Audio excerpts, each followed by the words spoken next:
First down, deep shot down the middle of the field, brought in at the 15-yard line by Marquez Valdez-Scantling.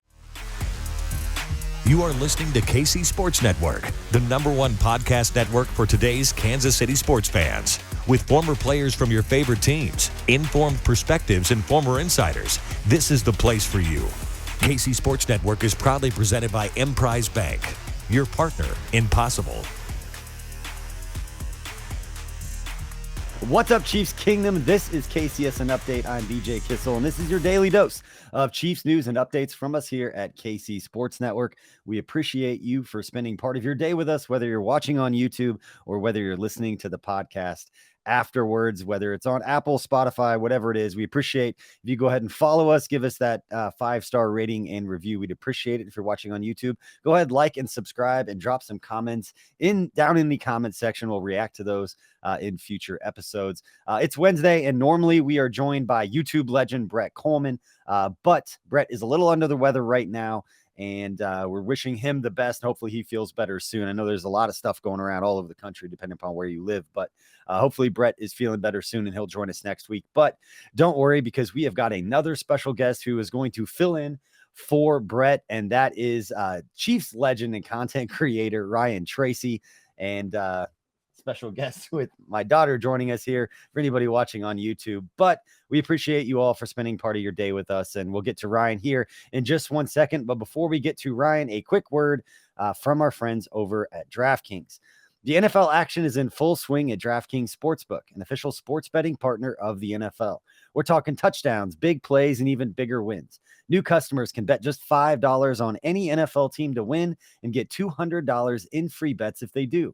And check this out. In addition to the usual bets, everyone can boost their winnings with DraftKings stepped up same game parlays. And when you're looking at the Chiefs game this week, if you want to do a little same game parlay, the Chiefs are 7-point favorites against the Las Vegas Raiders coming up on that Monday night AFC West showdown in prime time. Should be a good one. And the over under right now set at just 51 points.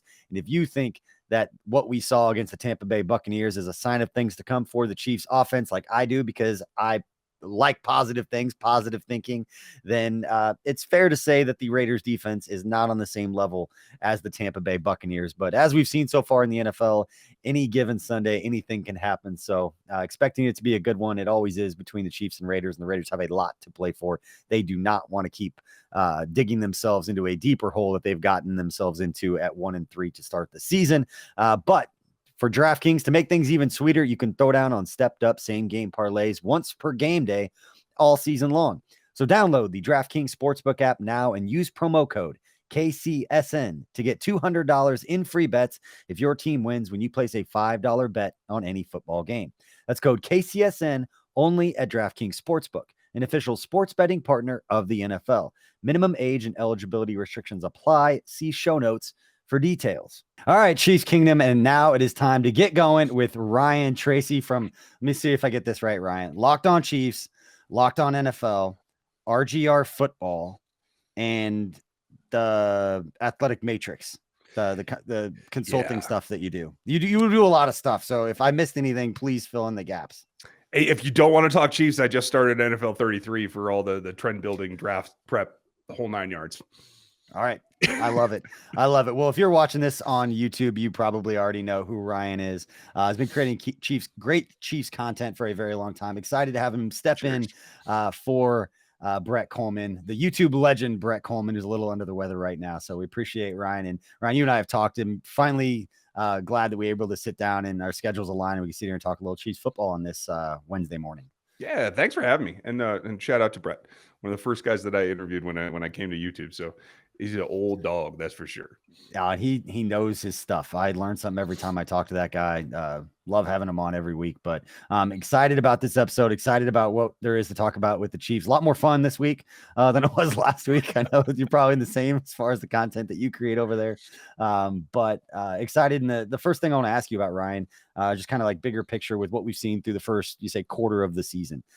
Used to be nice and even when they had 16 games, and now the 17th game screws it all up. But we'll still call it the first quarter of the season. But what's been the most intriguing storyline regarding or surrounding the Chiefs for you so far through the first 4 games? For me, in the way that I approach looking at the whole sport, it's the fact that the national media hasn't picked up on this at all. But the last two rookie classes are contributing so many snaps to this particular run. We've never seen this before with Andy Reid. It's incredible. And Creed gets the credit that he deserves. Nick Bolton gets the credit that he deserves. But there's all kinds of special team snaps, everything else that is being contributed by these two classes that is just under the surface of the water. This is what's driving this renaissance right now. It allows them to stack everything that they want to do on top of it, but you got to have that foundation. And that's why the churn is in a positive direction for not just this season, but next season, 5 more down the line.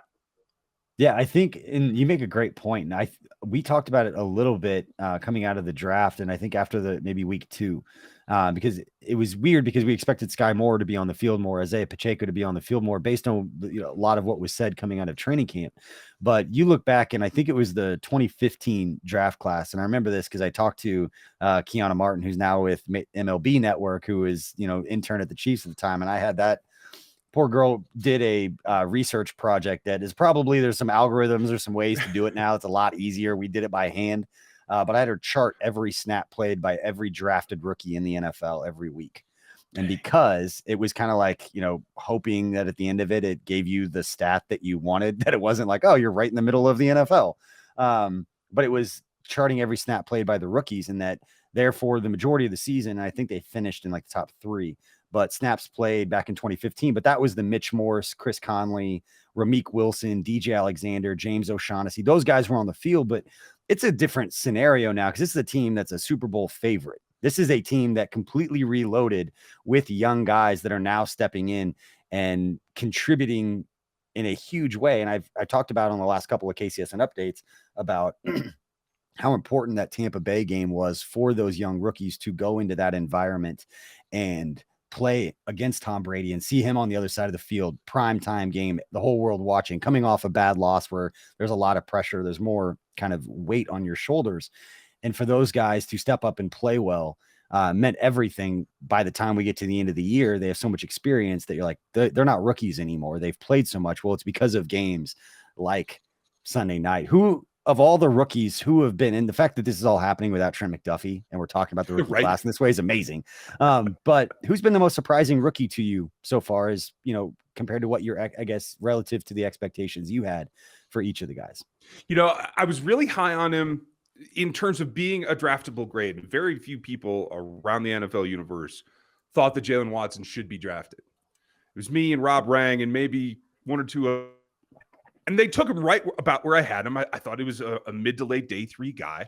But after I watched his Wazoo film, what I came away with is he's got the length and he's got the skill set. He needs refinement, and a lot of it, in order to get to the point where, A, he can play in man effectively, because I really had some questions about close contact and how he would survive that.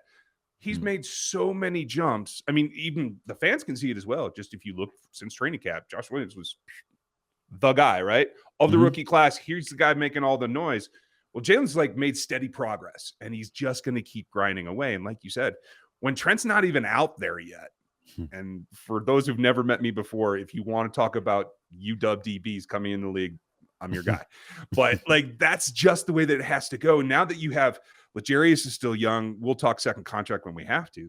But you have enough young DBs right now that what was thought to be a weakness a season or 2 ago, like question mark, always bringing Breezy back, that kind of thing. Now it's like, okay, now you can pepper it in. Now you can get other things done. Yeah. You thought you got the O-line thing done. You got to go back to tackle, probably. That's just my opinion. If y'all want to argue about that, that's fine. But it goes back to your earlier point, and this is what sticks in my head. Ask those Bucs where they are. Ask the 49ers where they are. Even this season so far, ask the Bills, right? All these close contacts, all the championship games, the Super Bowls, obviously, what's been the steadying point? It's that the Chiefs continue to reload and retool and get back there consistently, whereas all the other teams, including Hall of Famer, can't do that. And it's because of the investment in the young guys. They're continually feeding the bottom of the roster so that they can become stars. Yeah. And L'Jarius that's going to be a storyline of they need to pay him sooner rather than later. He's only going to get more expensive. They need to pay him now. And the beauty in the roster composition, I know you guys get really into this too, is from a financial perspective, you have so many young DBs that, most players are either underpaid or overpaid. It's when you become a free agent in the market. But the Chiefs have so many young DBs with Jalen Watson, you just mentioned McDuffie, Brian Cook. Your defensive backfield is going to be young. So you can pay L'Jarius knowing that the rest of that DB room is going to be on rookie contracts while he's getting the majority, that chunk of money at the front end of that contract. So I said the same thing about Rashad Fenton last year. Like, they need to pay this guy before he becomes more expensive, before he's looking at a top of the market deal. Because you give him a deal a year early, becomes a free agent a year early. That's an incentive for the agent to be like, hey, maybe we give another multi-year deal at the end of this one, and not necessarily take a haircut, but give that player some life-changing money earlier rather than later, and take care of him for doing the right things. But that's a great point. Now let's move on to something, I won't say negative, but concerning. So what's the most concerning storyline thus far for you for the Chiefs this season? I think that it's turned out positive in the end in the last 6 days or whatever it is, but it's concerning that for what is a veteran group, that you have to go into Indy and coach has to get in them after that and has to like stir the pot and really challenge. At this point, you would hope with guys like Joe Thuney, Orlando, who thinks he should be paid as the top tackle in the league, you shouldn't have to motivate him this much. This shouldn't be a challenge from Reed that has to like get them into gear. And what we saw this last week, I know that there were new plays, but you still have to execute what's in front of you. And I think that they could have been playing, especially in the run game, at a much higher level to begin the season if they were better self-motivated. But I think it's also something that says that they'll respond when kicked. And I think that's important for Reed to know as well, because you got to kind of temper that with Trey and Creed playing all the time. They're going to bring the enthusiasm. They have the energy, but it's how do they respond as a group? And I think that what we've seen the last few days has been a positive sign. I'm just concerned that they didn't get there themselves. And can they sustain it themselves? Or are we in for another letdown that then has to re-motivate everybody all over again?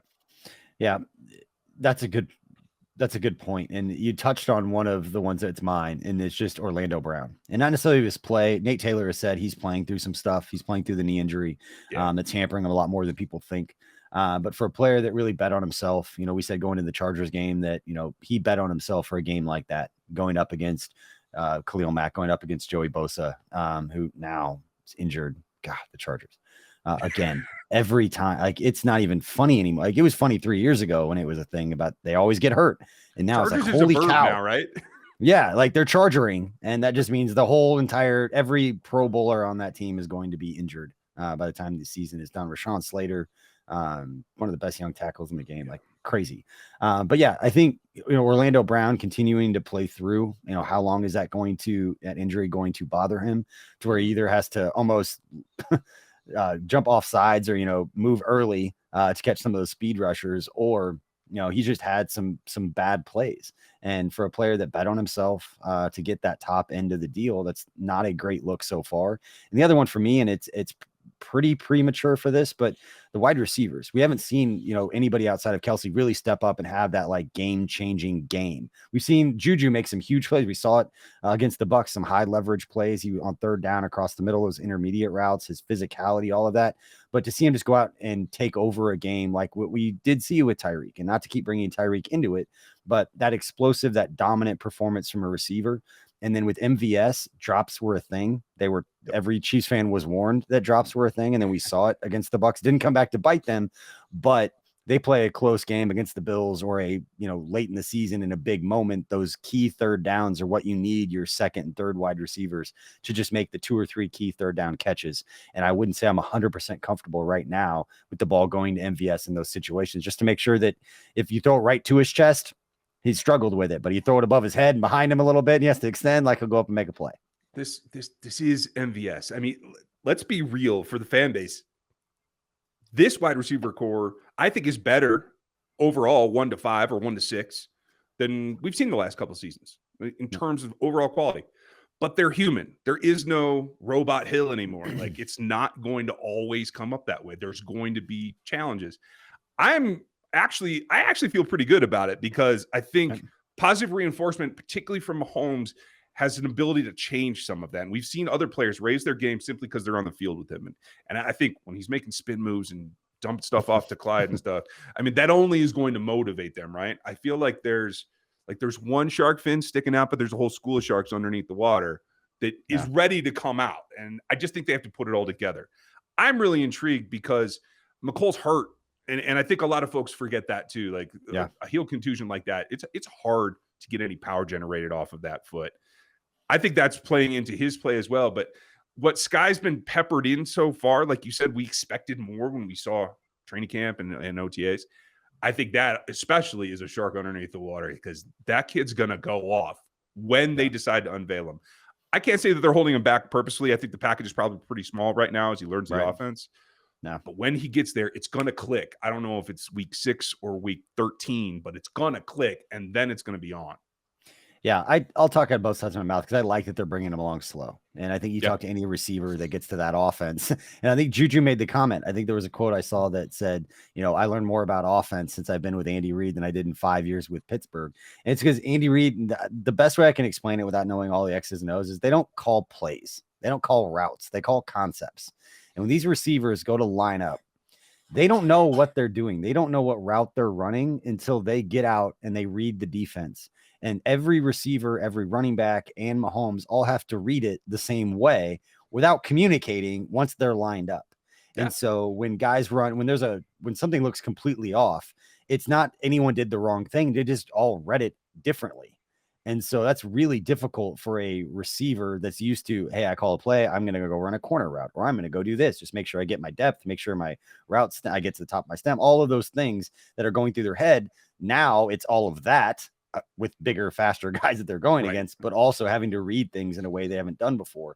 And then you add on that, learning all of the different spots and all of the different responsibilities with what go into these concepts. It's a lot to put on those guys. But to your point, I like that they're bringing them along slowly. And what we've seen from a physical standpoint, it's there. It's just how quickly are they going to be able to acclimate him to different packages and getting him out on the field. Think of it this way. It's the Patrick being the driver, the wide receiver crew, and Kelsey, you can throw him in there, but it's such a unique relationship there. I hesitate. It's a NASCAR crew. Everybody's got their role. Everybody has to go to the car and do their own thing by looking at it independently. So right now, this guy's just the guy with the gas can. He's okay. He's not jacking up the car, trying to take the lug nuts out. Like he's just doing the simple thing. I like that. I like that analogy. That's good. It works because in the end, when they get all together, it takes some time. But when you get a NASCAR pit crew that is on, they are on and nearly unstoppable. So that's what I'm waiting for. Yeah. A couple injuries and somebody's got to slide into a new role, and it might take a second. But if you got the pit crew master, or whatever they're called, I don't know anything about NASCAR. They got the one leading the way and teaching them the right way, then they'll be all right. And luckily for the Chiefs, they've got one of the best to ever do it. And Andy Reid doing that. So, all right, third segment here. What is the most surprising storyline for you thus far, and what we've seen from the Chiefs as they sit here at 3-1, getting ready for that Monday night showdown against the Raiders? For me, it's the fact that they're muddling through. Like, it's not flashy. It's not what we hoped, honestly, but you're seeing a little bit more from Frank. You're seeing Chris be Chris, as long as he keeps himself in control. George is doing an underrated job, in my opinion. I was very adamant about my evaluation of him coming out. He's a power player only. He's not going to rip around the edge for you. Maybe he can develop that as years go on. But what he does do, he's doing at honestly a better level than he did in college. And I think that's paying into the fact that this is kind of a no-name front that's getting enough pressure to affect the quarterback and positively change the game flow, but isn't getting the accolades. George is another guy. Once he puts it together, I think once he gets that first sack, he's going to go on a run. But it's I hope so. I predicted him to break DT's record, so he's got to pick up his pace right now. I got my fingers crossed. You're right. So he just a couple big games and he's right back in the game. I've liked what we've seen. You look at the pressure rates; he's affected the game, all of that stuff, and that's not a position that you normally see guys step in and just absolutely dominate right away. I mean, we talked about earlier in the year. You look at the last 3, defensive rookie of the year award winners. It was like Nick Bosa, Micah Parsons, and Chase Young. And those guys, I think the most sacks was like 11. I mean, and I think Bosa had like 7.5 and run defensive rookie of the year. It's just not a position where guys come out as rookies and get 15, 18, 20 sacks. It takes a little bit for those guys to develop and get used to that game. But Karloff has been great. He had one of the best defensive plays, or one of the key plays in that game against the Bucs. And you talk to Brett, you talk to any of those guys around the team, they'll tell you he's only going to get better because the guy lives, eats, breathes football and just works his ass off. So it's only a matter of time for that dude. Well, and kudos to the rotation. I had higher hopes for Dunlap coming in to play a little bit more aggressively off the go. But at his age, I'm not too concerned about it. This is, I think, for Andy Reid and Steve Spagnuolo, this is a 20-game season. We're not trying to get through 17. We're trying to get through 20 with our stars here. So I'm happy with that. I think Colin Saunders has upped his level of play. I think as a whole, the front seven is giving them what they need in a kind of an unheralded way, but something that will pay off as they go through the season. Yeah, Colin Saunders playing well has been one of my favorite storylines. That's going to be the next one. We're going to add a fourth segment. It's going to be favorite storyline, just so I can talk about Colin Saunders. A guy that, there are a lot of people that didn't know if he was going to make the team. You read some of the 53-man projections. He was one of the guys that some people were leading off. And the point was, you're not going to be able to find guys with that size, that strength, and that kind of athleticism sitting on your practice squad trying to bring those guys up. You can do it with linebackers. You got, Cochran, you had the other kid, the other practice squad linebacker that you could bring up in that kind of scenario, but you're not gonna be able to find a defensive tackle that can move like Colin Saunders. And the impact that he's made, not just in the Colts game, which I thought was one of the best games of his career, if not the best game, but then we saw it again against the Bucs, run around making plays. I just need to see the guy getting on offense. That dude can catch, he can move, he's got some shiftiness to him. 4 fullbacks. I'm ready. Let's go. Let's do it. I love it. Andy Reid's got something up his sleeve. And if it's, you put Colin Saunders and Chris Jones next to each other in the backfield, run a little fake and have Colin kind of sneak around. He's got the athleticism to do it. We saw it, caught a diving touchdown at Western Illinois. I've seen the highlight.